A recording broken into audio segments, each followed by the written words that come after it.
Eh, paano naman kasi?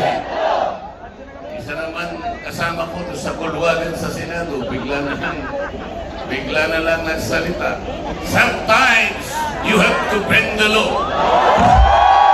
Kung ito po ang kabayarang hinihingi para ipagtanggol ko ang katarungan at ang pambansang kagalingan at ang interes ng mamayang Pilipino.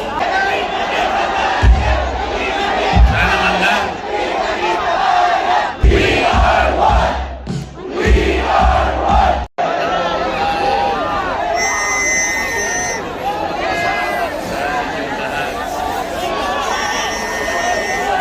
Tapon kahit tinitignan ko na kayo. Lalo na po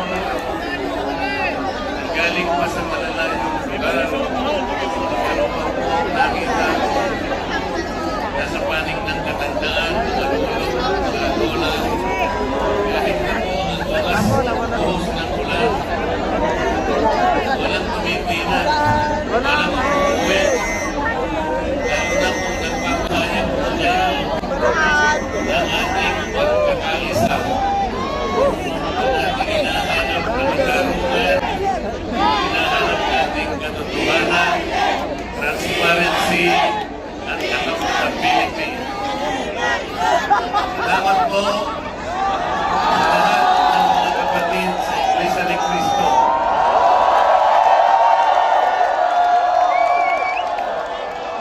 Salamat din po sa mga hindi kapatid, ngunit nakikisang-ayon at sumusuporta sa pagkakaisa natin sa gabing ito.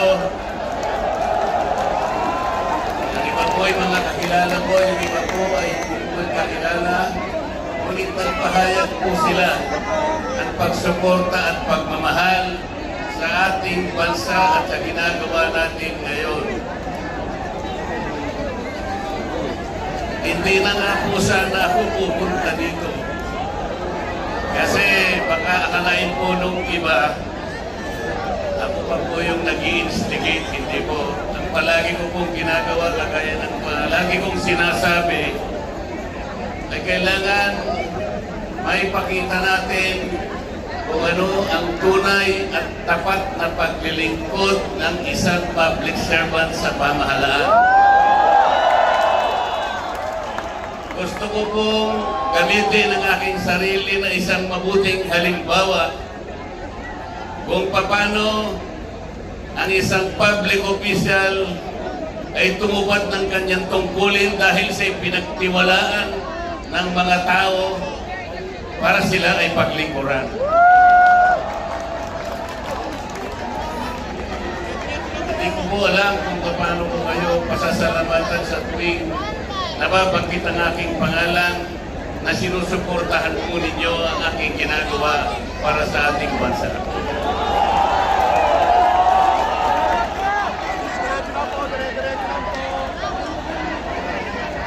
Pangalawang araw na po ito, ngunit hindi ko nakikita sa mukha ninyo ang kapaguran. Hindi ko po alam kung paano ko magpapasalamat sa inyo. Kung magagawa ko lang, napuntahan ko kayong isa-isa para yakapin ko kayo.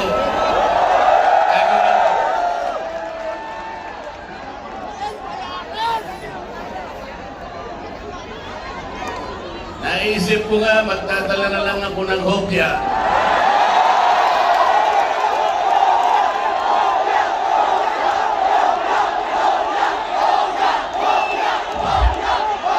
Pero nung makita ko po na napakarami ninyo, kahit 30 pabrika ng hopya, hindi magkakasa sa inyo.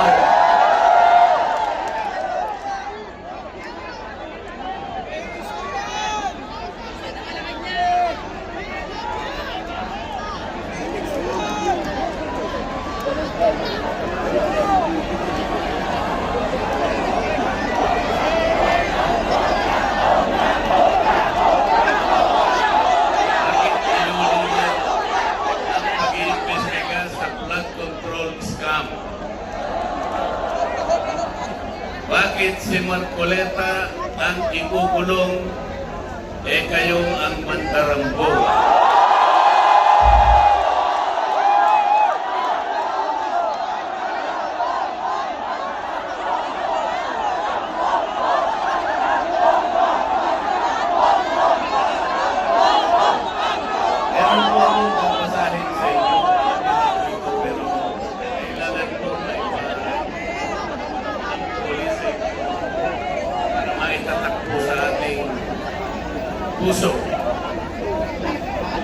babasahin ko po sa inyo ay yung pambungan o yung preambulo ng ating saligang batas. Ito po ang kauna-unahan, ito ang pambungan, ito yung panimula. Tawagin natin sa English ay preamble. Ito po ang sama-samang isinulat ng bawat isang Pilipino noong ang ating saligang batas ay ating pinagtibay. Babasahin ko po. Kami, ang nakapangyayari sambayanang Pilipino na humihingi ng tulong sa makapangyarihang Diyos upang bumuo ng isang makatarungan at makataong lipunan at magtatag ng isang pamahalaan nakakatawan sa aming mga mithiin at mga lunggabi, magtataguyod ng kabutihan sa bawat isa, manangalaga at magpapaunlad ng aming kamanahan at titiyak para sa aming sarili at sa angkanang susunod ng mga biyaya ng kalayaan at demokrasya sa ilalim ng pananaig ng batas at ng pamahalaang kustos ng katotohanan, katarungan, kalayaan, pag-ibig, pagkakapantay-pantay at kapayapaan ay naglalagda at naghahayag ng konstitusyon ito. Mga kababayan, ito po ang batayan kung bakit nandito tayo ngayon. Nais nating ipaalala sa pamahalaan ang ating mga layunin, ang ating mga adhikain, ang ating mga pangarap para sa ating sarili at sa susunod na saling lahi, at ang ating pangarap sa ating pinakamamahal na bansa. Ito po ang aking paninindigan at alam ko ito ang ating pinagkaisang paninindigan ngayong gabi. Nakahanda po akong magpakulong. Kung kinakailangan ma-arresto po ako, wala pong problema. Kung ito po ang kabayarang hinihingi para ipagtanggol ko ang katarungan at ang pambansang kagalingan at ang interes ng mamayang Pilipino.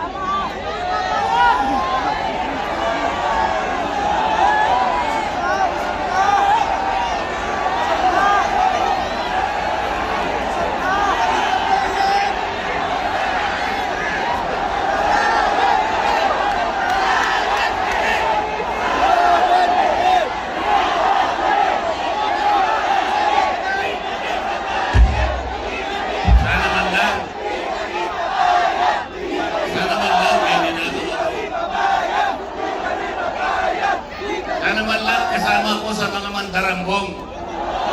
Mandarambong! Mga nabanggit na yung mga pangalan nila.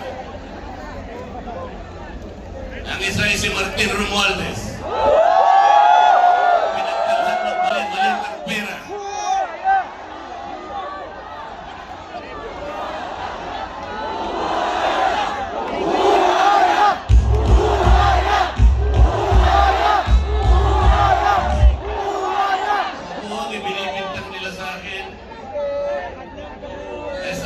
Pantulong para sa kampanya para ako'y manalo ng isang senador. Mga kaibigan ko na pribado at sarili lang pera ang kanilang itinulong sa akin, baka sakaling manalo nga po ako at nanalo nga po.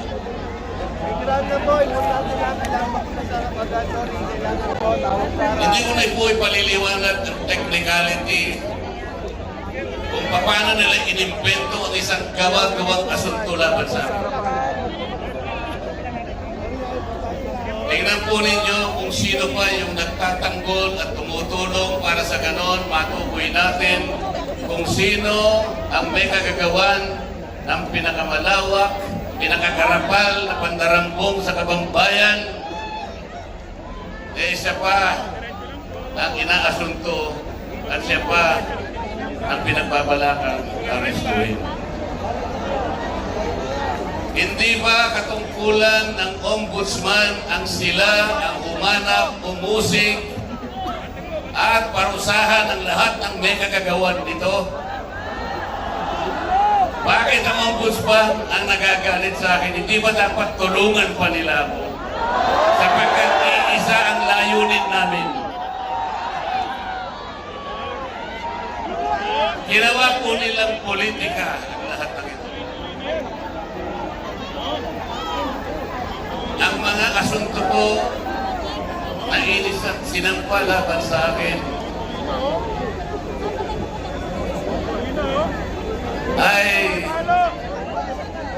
nagsasaysay ng kwarta. Pero hindi nagbabanggit ng korupsyon. Nagsasaysay ng halaga, ngunit hindi binabanggit ang ill-gotten wealth. Ipinipilit na iugnay ang public office, ngunit walang binabanggit na abuse ng public office. Naglulubid ng mga chismis, ngunit walang evidence. Naglulubid ng naratibong pampolitika, ngunit walang binabanggit na elemento o sangkap sa mga krimen na kanilang gawa. Yun po ang nakapagbibigay po ng malaking kalapastanganan sa ilalim po ng mga batas na umiiral. Hindi ba sinabi natin, bawal ang bend the law? Don't bend the law! Don't bend the law! Ayun. Don't bend the law.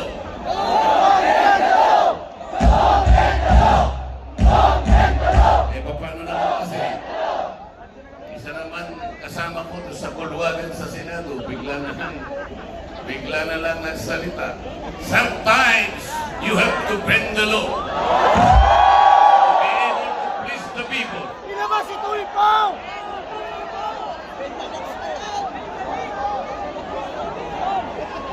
Sumagot naman yung kausap. Sumagot yung kausap. Tinanong kasi siya kung tama yung sinasabi.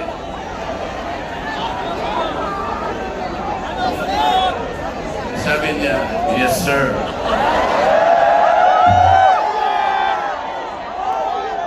Mga kababayan, Yes, sir! uulitin ko po ang aking pagsaludo sa inyo. Ang aking paggalang, ang aking pagpapasalamat sa ipinakita ninyong pagsuporta at pagmamahal sa akin at sa mga bagay na ipinaglalaban nating lahat. Ang katarungan, ang katotohanan, ang pananagutan, at ang katarungan. Huwag po tayong mag-iwahiwalay. Ang sabi nga natin, we are one. We are one. We are one. We are one. Salamat po sa inyong lahat.